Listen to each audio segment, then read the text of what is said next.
चलें जी, our next chapter is floods. What is flood?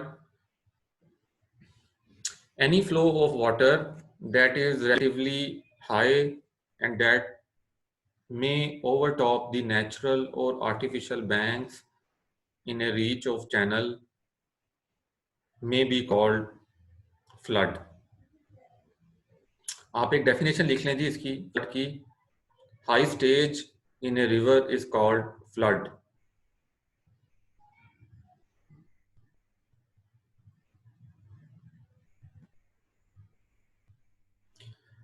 दरिया में जब वाटर लेवल बढ़ जाए तो उसे हम कहते हैं कि this is the condition of flood.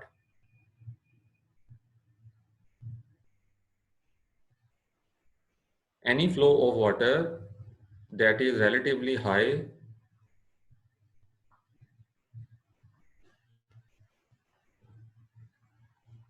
and that may overtop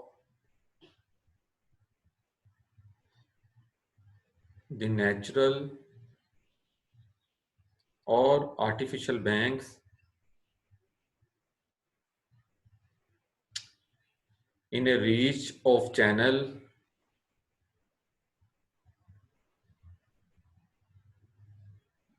may be called flood. Flood इस वक्त पाकिस्तान के लिए सबसे बड़ा डिजास्टर है. इस वक्त के लिए तो नहीं खैर, क्योंकि आजकल वो एक कोरोना की डिजास्टर आई हुई है. तो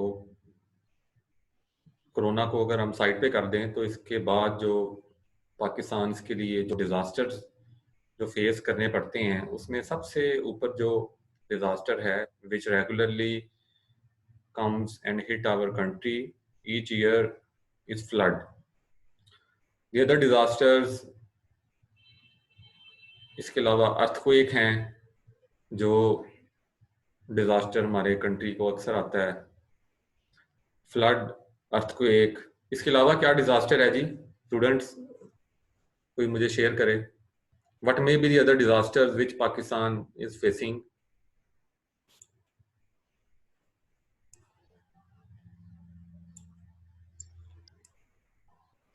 ग्लोबल वार्मिंग सर.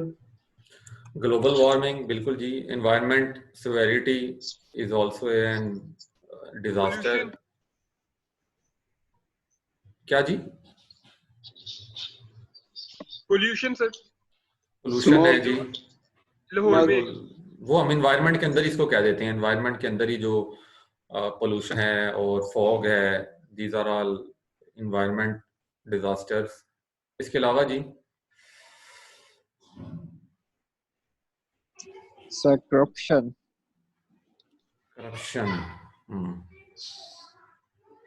ठीक है, ये एक सेल्फ मेड डिजास्टर है.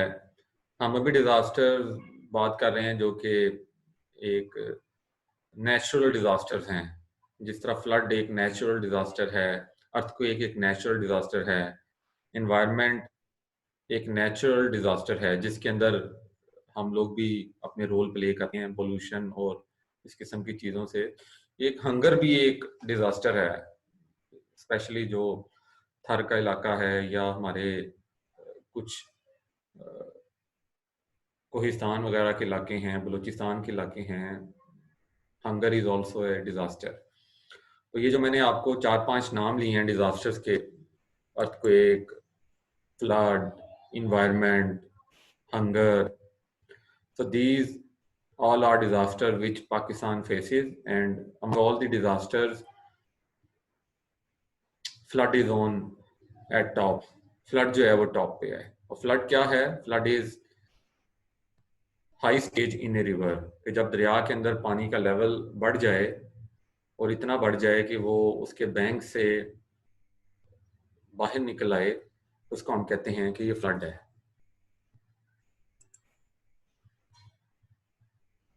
What are the features of flood? When the river is in flood, normally the maximum discharge it carries is the consideration of the flood. कि जब कभी फ्लड आया हो तो जो उसकी मैक्सिमम वैल्यू डिस्चार्ज की होती है वो हम कहते हैं कि इतनी क्वांटिटी का डिस्चार्ज, इतनी क्वांटिटी का फ्लड आया है. In some cases, the maximum level reached by the flood water is the consideration. Some cases के अंदर जो वाटर लेवल है वो हमारी कंसिडरेशन होती है कि हमने कोई हाइड्रोलिक स्ट्रक्चर डिज़ाइन करना है और कोई डैम्स वगैरह, कोई बिराज वगैरह, तो सिर्फ हमें उसकी क्वांटिटी नहीं चाहिए होती कि कितनी क्वांटिटी का डिस्चार्ज आया था, बल्कि ये भी चाहिए होता है कि वो जब उस डिस्चार्ज पे वाटर का लेवल क्या था, वाटर की हाइट कितनी थी. क्योंकि we don't want, we all have already studied, we don't want overtopping of water from our hydraulic structures. These hydraulic structures are not designed in a way that we allow overtopping of water. कि dam से पानी ओवरटॉप कर रहा हो, तो हमने कभी भी डैम इसलिए डिज़ाइन नहीं करते. स्पिलवेज प्रोवाइड की जाती हैं ताकि वो एक्सेस वाटर को ड्रेन करें. इसी तरह बराजिस के गेट्स लगाए जाते हैं ताकि जब वो पानी को हमने रिलीज करना हो फ्लड के अंदर तो उनके गेट्स को लिफ्ट कर दें और जो फ्लड का पानी है वो चला जाए. वी डोंट अलाउ कि गेट्स को हम नीचे रखें और ओवरटॉपिंग कर रहा हो. ओवरटॉपिंग में आपका स्ट्रक्चर जो है वो सस्टेन नहीं कर पाता, बहुत जल्दी वो फेलियर की तरफ चला जाता है. The duration of high water spread में ऑल्सो बी ए कंसिडरेशन. हाँ, कि कितनी देर तक आपका फ्लड रहा है, कि एक दिन के लिए फ्लड की कंडीशन आई है, 2 दिन के लिए, 1 वीक, 2 वीक्स, 1 मंथ, कितनी देर के लिए. तो ये सारे के सारे फ्लड के फीचर्स हैं जो कि हम वी आर इंटरेस्टेड कि किसी ना किसी वक्त जो फ्लड आ रहा है तो उसकी क्वांटिटी कितनी थी, उस क्वांटिटी पे वाटर लेवल कितना था, उसका स्प्रेड कितना था, मतलब कितना एरिया था जो उसके अंदर आ गया. जब आपका बैंक से वाटर ओवरटॉप किया तो कितने एरिया तक उसका जो है वो गया. ये कौन लिख रहा है जी ये स्क्रीन पे? Please don't write on the screen. Thank you. चलें जी आगे, ये आसान सी चीजें थी. Should we move forward? कोई मुझे बता दे. जी सर.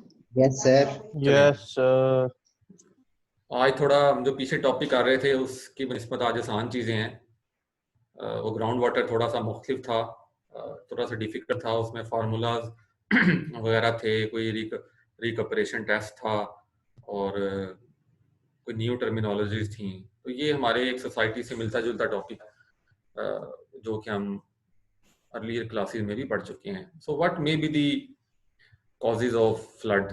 क्या कोई please share what may be the causes of flood? Sir global warming. Global warming से क्या होता है?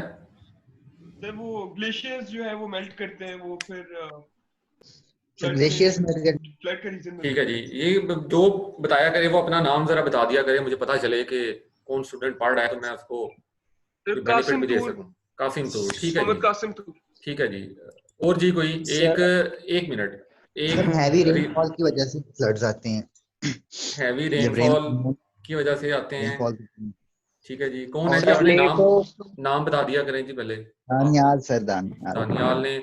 2 हमारे पास रीजंस आई हैं कि हैवी रेनफॉल, एक आई है ग्लोबल वार्मिंग की वजह से ग्लेशियर्स मेल्ट होते हैं. और क्या हो सकती है जी वजह? डेवलप ऑफ डैम ना करने की वजह, डेवलप ना करने की वजह से डैम.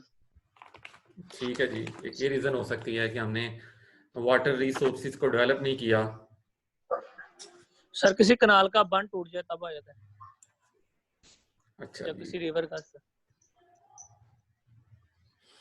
ठीक है जी. कोई अगर जबरदस्ती तुम ना तोड़ देना. नहीं सर, जबरदस्ती क्यों तोड़ना सर. चले जी हम पढ़ते हैं कि बुक ने क्या क्या लिखी हुई हैं जी. ये सारी रीजंस ठीक हैं जी जो आपने बताई हैं.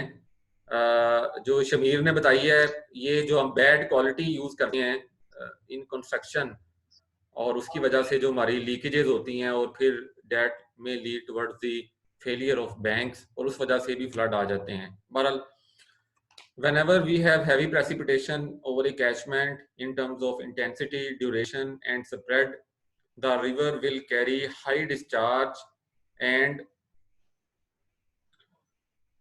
thus this is the main reason of a river to be in flood। कि जो कैचमेंट के अंदर आपकी हाई रेनफॉल प्रेसिपिटेशन आए तो उस वजह से भी फ्लड आते हैं। Second reason, whenever there is a heavy landslide in the river, it may cause flood on upstream side due to arrest of flow and consequent rise in water level। Okay, if you have landsliding in some area, say we have landsliding in a river in northern areas, what will happen? Landslide will act as dam और weir के ये wall के तौर पे act करेगी landsliding, और जहां से पानी गुजर नहीं सकेगा, और water level at the upstream side will start raising. You must have heard Attabad lake. Attabad lake, जी सर देखी है, गया हूँ। क्या बात है जी, आपका तो बड़ा एक्सपोजर है। वो अताबाद में हुआ क्या था कि प्रेसिपिटेशन हुई, हैवी रेनफॉल हुई, प्रेसिपिटेशन हुई, उसकी वजह से लैंडस्लाइडिंग हुई, और एक मिट्टी का बहुत बड़ा तोदा दरिया में आके गिर गया, और इतना बड़ा था कि वो पानी फिर उसे गुजर नहीं सकता था, और वाटर लेवल अपस्ट्रीम साइड पे रेज करना शुरू कर दिया, और वो बड़ी फ्लड वाली कंडीशन उसने जनरेट कर दी। Third condition is sometimes because of earthquake it may happen that river bed is raised. This may cause flood on the upstream side due to arrest of flow as well as on the downstream for some distance for a short period। earthquake की वजह से बाज़ दफ़ा जो आपकी tectonic movement of plates होती हैं, एक प्लेट आपकी ऊपर चली गई, एक प्लेट नीचे आ गई, तो उसकी वजह से आपका रिवर बेड रेज होता है समटाइम्स, और उसकी वजह से आपकी लेवल्स चेंज होते हैं और आपका फ्लड आ जाता है। In case there is a breach of a dam, the water level may rush towards the downstream side causing heavy flood for a short period। कि अगर डैम ब्रीच हो जाए तो वाटर लेवल जो है वो फौरी तौर पे आपका लो होता है, और वो फ्लड को जनरेट कर देता है, और डाउनस्ट्रीम साइड पे आपका फ्लड आ जाता है। और ये ब्रीच होने की वजूहात एक ये भी हो सकती हैं जो शमीर ने आइडेंटिफाई की थी कि आपकी बैंक्स टूट जाएं, और बैंक्स टूटने की एक वजह ये भी हो सकती है कि आपका जो मटेरियल है वो इनसफिशिएंट था, या जितना आपने जिस मैक्सिमम डिस्चार्ज पे अपना स्ट्रक्चर को डिज़ाइन किया था उससे ज़्यादा आपका जो है वो फ्लड आ गया है। क्या आपने फॉर एग्जांपल एक डैम डिज़ाइन किया 1 बिलियन क्यूबिक मीटर डिस्चार्ज पे, 1 बिलियन क्यूमिक्स डिस्चार्ज पे, और हुआ ये कि 1.1 बिलियन क्यूमिक्स डिस्चार्ज आ गया, तो इसके लिए आपका डैम डिज़ाइन ही था। तो अल्टीमेटली वो फिर कहीं ना कहीं उसने अपना इम्पैक्ट डालना है, और वो उसके बैंक्स को या किसी जगह पे ब्रीच कर सकता है। तो हम इसको कैसे रोक सकते हैं? कोई मुझे बताएगा कि आपकी जिस तरह कैनाल्स का जिक्र किया था शमीर ने, कैनाल्स के अंदर भी ये सिचुएशन हो सकती है, किसी रिवर के अंदर हो सकती है, डैम के अपस्ट्रीम पे हो सकती है कि कोई ब्रीच होने का खतरा पैदा हो जाए, कि बैंक्स तो एक लेवल के लिए और एक क्वांटिटी के लिए डिजाइन किए जाते हैं, जब उस क्वांटिटी से ज्यादा डिस्चार्ज आ जाए तो what we should do? Sir एक्सपेल वेज बनाई जाती हैं उनके लिए। वो क्या होता है? सर वो टेम्परेरी बंद बना देते हैं सर। सर वो बैरेजेस वगैरह होते हैं, इसमें एक्सट्रैक्ट किया जाता है पानी वहां से सर। या पानी का रुख मोड़ देते हैं सर। और जी कोई?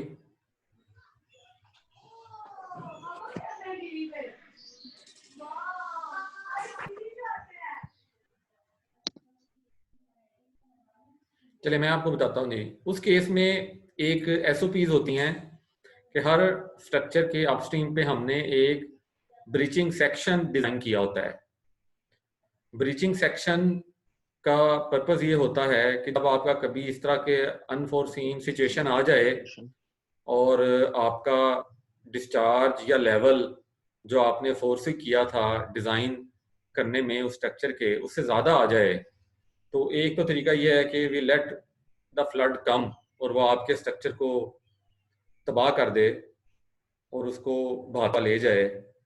और दूसरी सिचुएशन ये होती है एज एन इंजीनियर कि हमने उसका भी कोई ना कोई हल दिया हो, तो उसका हल हम ये देते हैं कि एक ब्रीचिंग सेक्शन प्रोवाइड कर देते हैं। ब्रीचिंग सेक्शन होता है कि एक किस्म का आपका कह लें कि एक बैंक के अंदर एक सेक्शन है जिसके अंदर हम कुछ आरडीएक्स रख देते हैं, एक सुराख बना के हमने रखे होते हैं।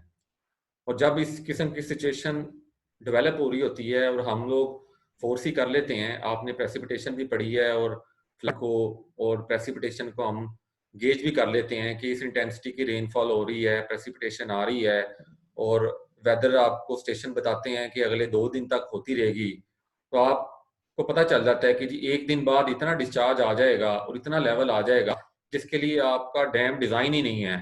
तो उसके लिए फिर आपको ब्रीचिंग सेक्शन को इस्तेमाल करना पड़ जाएगा। तो ब्रीचिंग सेक्शन के अंदर हमने होल्स बना के रखे होते हैं, उन होल्स के अंदर फिर हम आरडीएक्स रखते हैं और उसको हम एक्सप्लॉइट कर देते हैं, मतलब बम रख के हम वो ब्रीचिंग सेक्शन उड़ा देते हैं। तो फिर वो जो एक्सेस डिस्चार्ज है वो आपका डैम की तरफ आने की बजाय उस ब्रीचिंग सेक्शन से जो है वो नीचे निकल के डाउनस्ट्रीम पे चला जाता है। लेकिन अल्टीमेटली वो एक डिजास्टर क्रिएट करता है कि जहाँ भी वो फ्लड जाएगा तो वो अल्टीमेटली कुछ ना कुछ डैमेजेस आपके करेगा। वहाँ पर लोगों ने अपनी बस्तियां बना ली होती हैं, कुछ अपने लोग रहना शुरू कर दिए होते हैं, क्योंकि वो गवर्नमेंट की प्रॉपर्टी होती है और वो इस्तेमाल में नहीं होती कि वंस इन ब्लू मून इसने कभी इस्तेमाल होना होता है, शायद 100 साल में 2 दफा, 3 दफा, 4 दफा, 5 दफा। तो फिर वहां पे वो डैमेज करते हैं। लेकिन फिर भी एक बड़े डैम को बचाने के लिए आपको छोटे डैमेजेस पे कॉम्प्रोमाइज करना पड़ता है। फॉर एग्जाम्पल कि यू कैन नॉट अलाउ कि तरवेला आपका जो है वो हाई फ्लड की वजह से फेल हो जाए या आपका मंगला फेल हो जाए, तो अल्टीमेटली आप ब्रीचिंग सेक्शंस को इस्तेमाल करेंगे और पानी को किसी तरह से डिवर्ट करवा देंगे।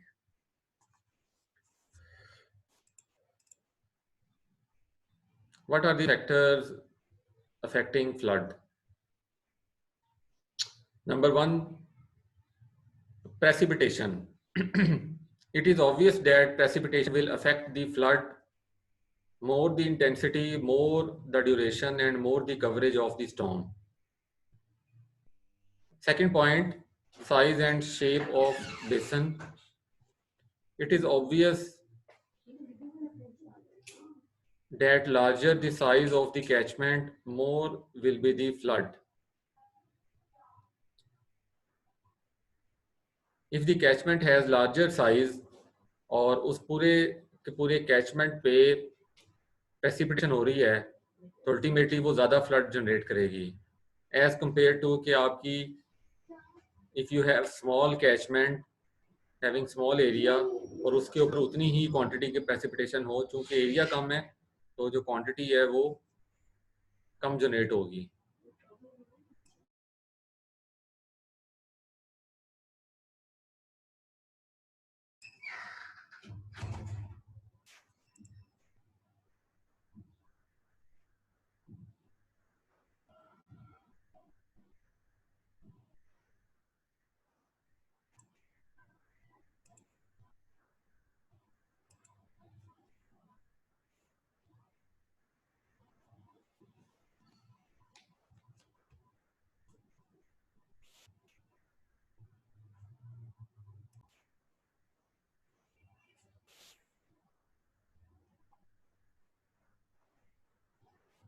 स्क्रीन शेयर होगी दोबारा? जी सर। जी सर। Okay. Size and shape basin also affects the quantity of flood.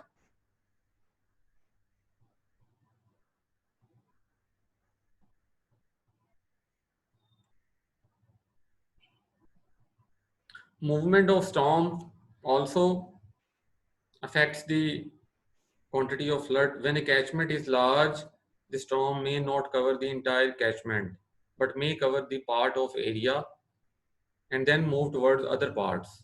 If the storm moves along the flow direction, the time of concentration will be less, base period will be less, and peak discharge will be more. If the storm moves against the flow direction, for the same storm and same basin, the time of concentration will be more, the base period will be more, and the peak discharge will be less. It means that if we have precipitation storm in the catchment and the direction of storm is towards the direction of the water. For example ये जो आपकी catchment एक नज़र आ रही है, इसमें जो आपकी ये डायरेक्शन है रिवर की, उसी डायरेक्शन में अगर आपका स्टॉर्म आ रहा है तो वो जो टाइम ऑफ कंसंट्रेशन है वो उसको कम कर देगा. फॉर एग्जांपल कि अगर नॉर्मल हालात में पानी को 5 घंटे लगने थे, लेकिन चूंकि स्टॉर्म की डायरेक्शन भी वही है जो पानी की डायरेक्शन है, तो पानी की वेलोसिटी ज़्यादा हो जाएगी और 5 घंटे के बजाय इट इज़ पॉसिबल डैट वो 1 घंटे के अंदर पानी आपके रिवर के अंदर पहुंचे और वो हाई फ्लड जनरेट कर दे, जो कि नॉर्मल हालात में नहीं होना था. सिर्फ सेम डायरेक्शन पानी की और सेम डायरेक्शन उस स्टॉर्म की इस वजह से जनरेट हुआ. दूसरी कंडीशन ये हो सकती है कि जो स्टॉर्म था उसकी मूवमेंट ऑपोजिट थी वाटर की मूवमेंट के. तो उस केस में क्या होगा कि पानी को अगर नॉर्मल हालात में 5 घंटे लगने थे दरिया में पहुंचने में और पीक जनरेट करने में, तो वो टाइम ज़्यादा हो जाएगा, 10 घंटे पे चला जाएगा. और टाइम ज़्यादा होने की वजह से जो पीक जनरेट होती है वो पीक जनरेट नहीं होगी. तो इस तरह से जो स्टॉर्म मूवमेंट है वो अफेक्ट करती है फ्लड की जनरेशन में.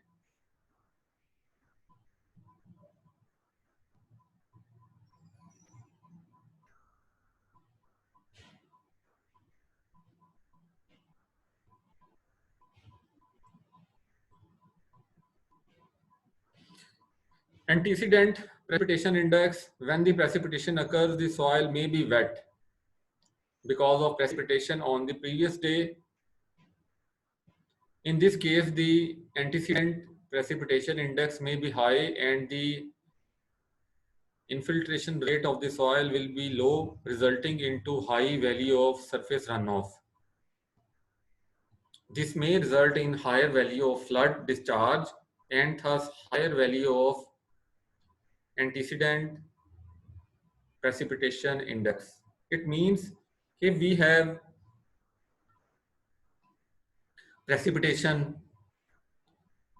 on one day, some precipitation will enter into the ground to join groundwater. The whole soil is wet. The very next day, if again precipitation occurs, what will happen? That as all the soil particles are saturated, so they will not allow the precipitation to move into the soil and surface runoff will be generated soon. चूंकि एक दिन पहले भी बारिश हुई और जो soil particles saturate हैं, तो लिहाजा जब अगले दिन दोबारा बारिश हुई तो वो पानी सॉइल के अंदर, ज़मीन के अंदर नहीं जा सकेगा और फौरी तौर पे सरफेस रन ऑफ जनरेट कर देगा, जो कि अगर एक पहले बारिश हुई होती तो फिर उसने नहीं करना था.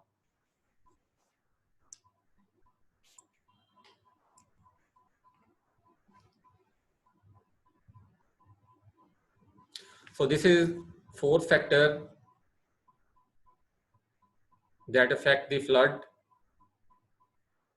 Other factors which affect the flood are physical factors like what is the Manning's coefficient,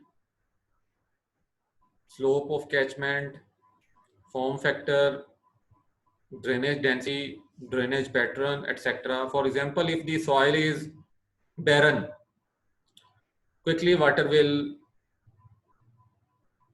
generate flood, quickly water will enter into the river.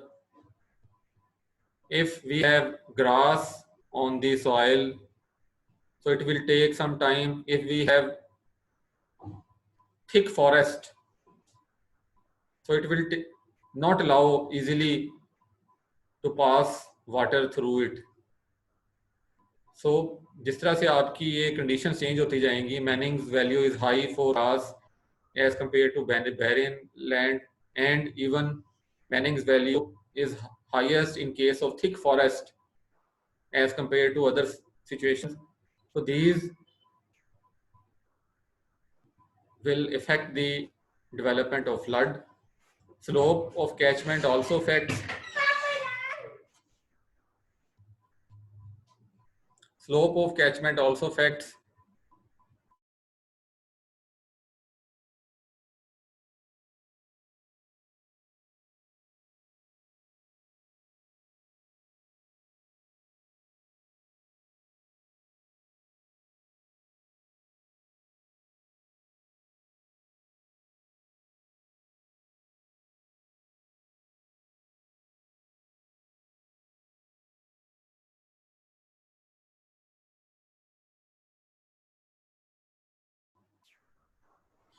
Sorry जी, बच्चे मेरे छोटे हैं, वो आ जाते हैं बार बार. कोई मसला नहीं. Geographical factors, nature of soil, permeability of soil, rock outcrops, impervious layers in the ground at higher levels, faults, fissures, cracks, vegetation, conservation measures such as contour bunding. So these also affect the generation of flood.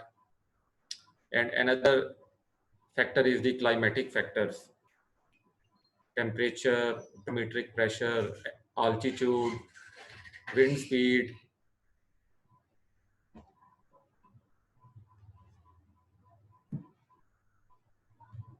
and so on. आप इनके नाम लिख लें जी, please write down the names of these factors. Number 1 मैं बोलता हूं, आप लोग लिखते जाएं. What are the factors affecting flood?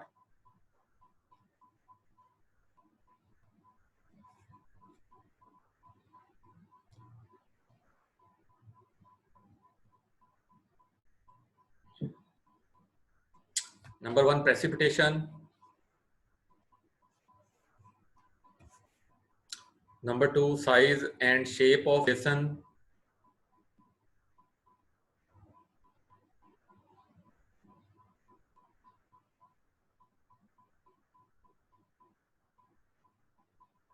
Sir, size and shape of. Basin, BASIN. Okay, sir. Okay.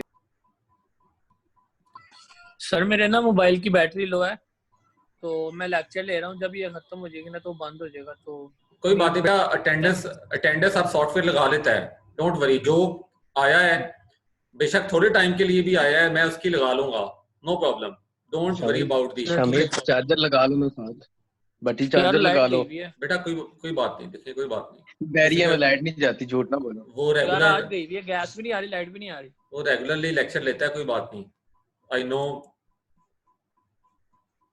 इतनी सख्ती की जरूरत नहीं है, कोई बात नहीं. Thank you sir. अटेंडेंस हो जाएगी बाकी. अटेंडेंस ऑटोमेटिकली हो गई है. जिसने ज्वाइन किया लेक्चर उसकी अटेंडेंस लग गई है. अब जो सर इसे ना बताएं, इसकी भी लाइट चले जानी है. बेटा देखें, नहीं सर ठीक है. पढ़ लें आप लोग, पढ़ लें, देखें, फायदा ही है. इसका क्या है? ऐसी है सर, बिल्कुल सही है. Another factor is movement of storm. then antecedent precipitation index,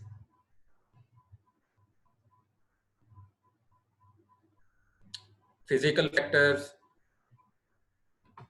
geographical factors,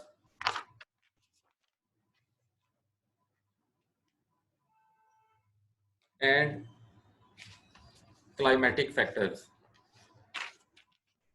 These all are the factors that affect the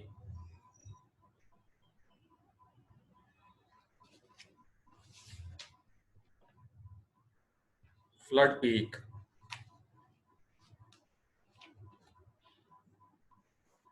चलें जी आगे चलते हैं हम।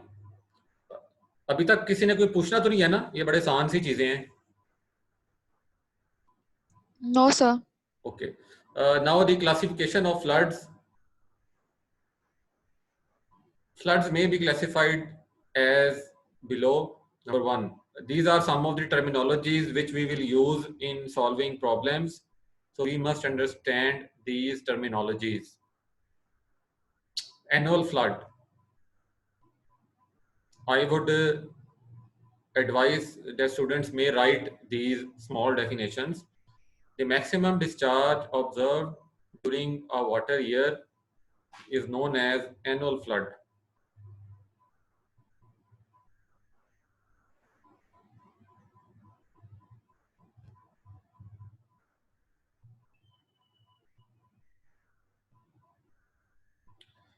कि पूरे साल के दौरान आपका जो मैक्सिमम वाटर आया है, जो मैक्सिमम डिस्चार्ज था वाटर का, उसको हम कहते हैं एनुअल फ्लड। ये क्यूबिक्स के अंदर ही वैल्यू होगी। For example in August usually we have maximum discharge in rivers. तो अगस्त के अंदर जो आपका मैक्सिमम डिस्चार्ज ऑब्जर्व किया गया है वाटर ईयर में, उसको हम कहते हैं annual flood. Water year means normally आप रबी एंड खरीफ लेते हैं। वाटर ईयर आपका स्टार्ट होता है अक्टूबर से मार्च तक और फिर अप्रैल से सितंबर तक। Second terminology is maximum observed flood.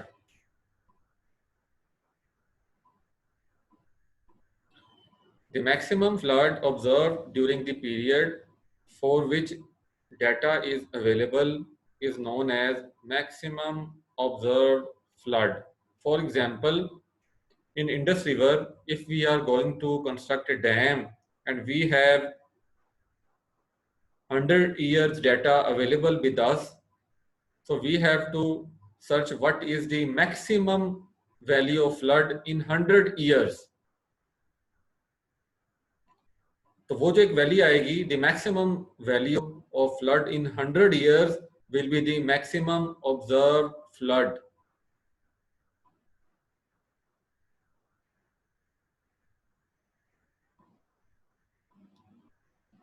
Third is mean annual maximum flow, mean annual maximum flood. The average of all the annual floods recorded is known as mean annual maximum flood. For example, if we have 100-year data available, so we will first of all write the maximum observed flood value in each year,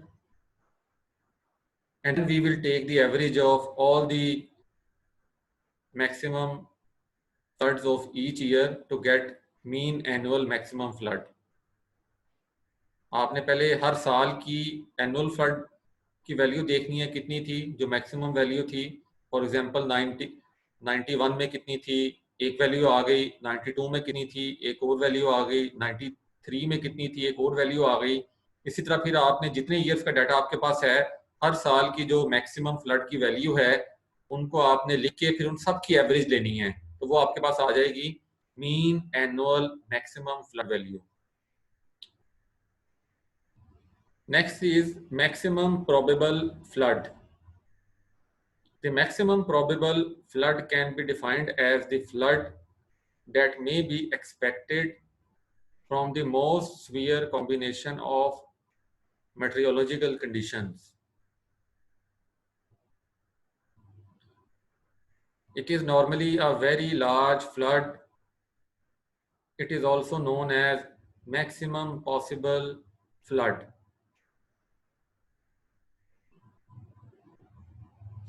कि आपकी जो most severe meteorological conditions हो सकती हैं उनको account for करते हुए जो आपका मैक्सिमम फ्लड आ सकता है उसको आप कहते हैं maximum probable flood. For example कि आपकी प्रेसिपिटेशन भी हैवी हो, आपकी जब प्रेसिपिटेशन एक कॉन्टिन्यूसली बहुत ज़्यादा दिन चले और प्रेसिपिटेशन से पहले भी एक दिन बारिश हुई हो तो जो आपकी लैंड की कंडीशन थी वो भी वेट थी, फिर जो स्टॉर्म आया उसकी मूवमेंट भी वही थी जो वाटर की मूवमेंट है, फिर आपकी सनलाइट जो है वो भी उन दिनों में कम थी, टेम्परेचर भी आपका लो था, आपकी ह्यूमिडिटी ज़्यादा थी, विंड स्पीड आपकी कम थी। तो ये सारे फैक्टर्स हैं जो कि इकट्ठे सीवियर फैक्टर्स की कॉम्बिनेशन से जो फ्लड जनरेट हो सकता है वो उसको हम कहते हैं कि मैक्सिमम प्रोबेबल फ्लड। वो जिस तरह है ना, कुछ शहर दे लोग भी जालिम सान, कुछ सानू मरन दा शौक भी सी, तो मतलब हर चीज आपकी जो है वो एक सीवियर हो जाए। तो नॉर्मली इसको हम जब बहुत हाई डैम्स डिजाइन करते हैं तो फिर हम इसको भी कंसिडर करते हैं MPF, maximum probable flood.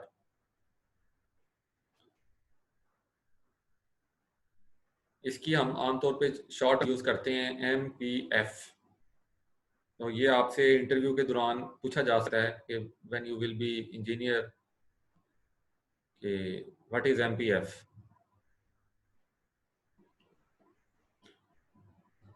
Another terminology is design flood. The discharge adopted for the design of structure is known as design flood. Design flood is finalized considering the nature of structure. For example, less important structures, the design flood may be less than MPF. अगर आप एक canal design कर रहे हैं, एक छोटी सी wear design कर रहे हैं, एक तो उसमें यकीनन आप MPF नहीं लेते, but if you are designing a large dam, big dam, a big barrage costing billions of dollars, तो डेफिनेटली आप फिर रिस्क नहीं लेते क्योंकि उसमें कॉस्ट बहुत ज़्यादा इन्वॉल्व होती है। अगर स्ट्रक्चर फेल हो जाए तो डैमेज बहुत सीवियर है, लोगों की लाइव्स एट स्टेक होती हैं और इतना पैसा आप दोबारा लगा नहीं सकते।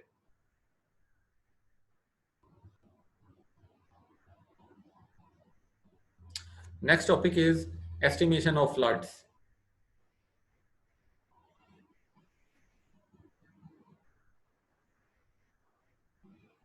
Floods may be estimated by the following methods. Floods को एस्टिमेट करने के लिए ये मेथड हैं। Also write down, please write down the names of these methods. Number 1, estimating the observed flood and increase it by a certain percentage.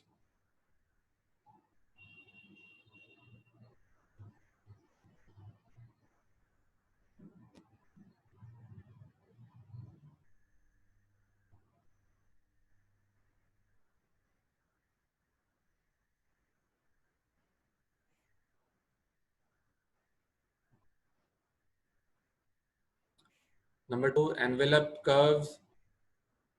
Number 3, empirical formulae.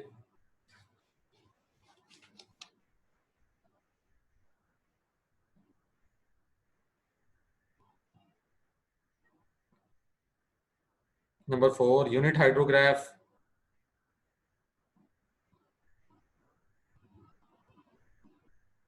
And number 5, statistical methods.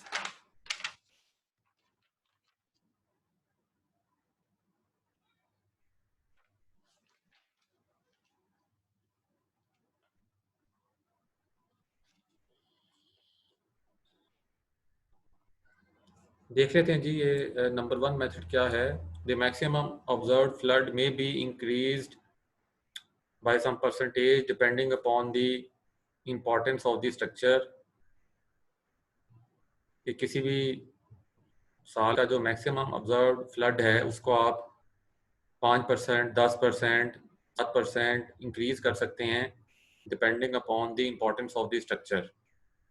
It is sufficient if sufficient observed data are not available, then by local inquiry the maximum water level reached or recorded on some building or bridge or any other structure may be noted or may be obtained from the old persons residing in the locality.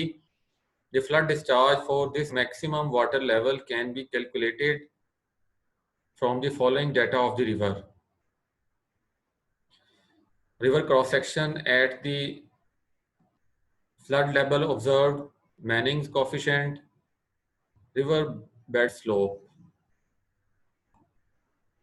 The flood discharge thus calculated may be increased or decreased suitably for design purposes depending upon the importance of the status. ये method बड़ा एक वेग सा method है, very rough estimation है कि आपने कहीं पे कोई स्ट्रक्चर डिज़ाइन करना है और आप उसकी प्री फिजिबिलिटी डिज़ाइन कर रहे हैं और आपके पास उस जगह का कोई डाटा भी मौजूद नहीं है. फॉर एग्जांपल आप डीजी खान या डीआई खान में हिल टोरेंट्स आते हैं तो अब आजकल इरिगेशन उसका डाटा रखती है, अदरवाइज उसका डाटा कोई बहुत ज़्यादा होता नहीं क्योंकि वो बहुत थोड़ी देर के लिए पानी आता है और फिर चला जाता है. तो इस तरह के इलाके में आपको अब चाहिए कि आपने एक डैम बनाना है और आपके पास कोई डाटा भी नहीं है, तो आप जाते हैं उस इलाके में, वहाँ पे आप देखते हैं कि डिस्चार्ज तो आपके पास नहीं है, लेकिन जब एक फ्लड आता है तो वो मैक्सिमम जिस लेवल तक जाता है और उसके बाद जब वो नीचे आता है तो वो मैक्सिमम लेवल पे एक निशान छोड़ देता है. दिस इज नेचुरल फिनोमिना कि वो निशान आप फिर देख लें किसी बिल्डिंग पे, किसी ब्रिज के पियर पे या नेचुरल टेरेन पे कि वो निशान आपको कहाँ तक नजर आ रहा है कि जब फ्लड आया था और मैक्सिमम लेवल उसका ये था. उस इलाके के जो बड़े लोग होते हैं, जो बुजुर्ग हैं, उनसे आप पूछ सकते हैं कि बाबा जी जो 2 साल पहले फ्लड आया सी ते कितना लेवल सी, तो आपको बता देते हैं पुत्र है ना ए जरा दरख्त है इत्थे तक पानी गया सी. तो वो आप देखें कि उस लेवल को वहां से आप मॉनिटर कर लेते हैं. अच्छा ये लेवल है, लेवल वंस आपके पास आ गया तो आप उस जगह पे क्रॉस सेक्शन जो बन रहा है नेचुरल क्रॉस सेक्शन वो आप प्लॉट करते हैं और मैनिंग्स फार्मूले से आप डिस्चार्ज निकाल लेते हैं कि मैनिंग्स रफनेस कोएफिशिएंट उस आप सॉइल को ऑब्जर्व करते हुए देख लेते हैं कि आपके पास सैंड है या ग्रास है या फॉरेस्ट है, तो आप एक सूटेबल मैनिंग्स की वैल्यू इस्तेमाल कर लेते हैं और उधर से आप डिस्चार्ज निकाल लेते हैं. एक हम अभी करते हैं जी, एक प्रॉब्लम कर लेते हैं. In a village the maximum water level reached in the last 32 years was recorded on the compound wall of the town hall as 105 meter corresponding to the bed of the river at 100 meter.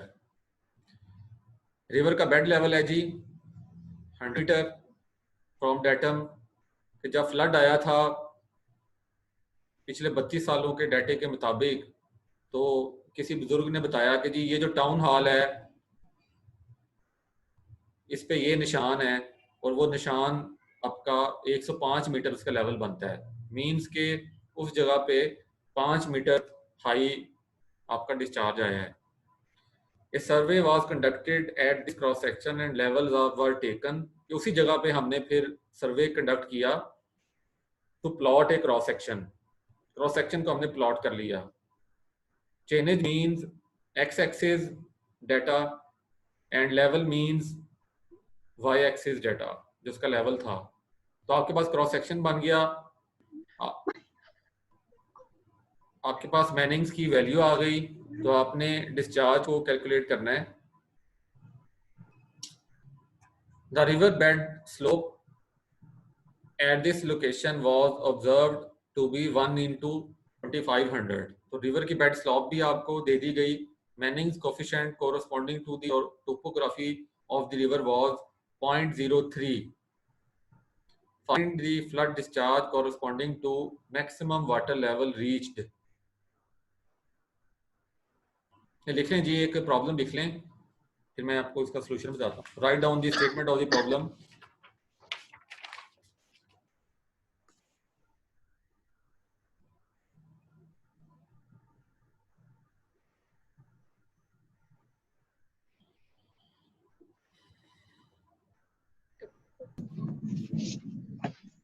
Any question जी? मैं एक बार फिर बता देता हूँ कि आपके पास कोई डाटा दिया गया था,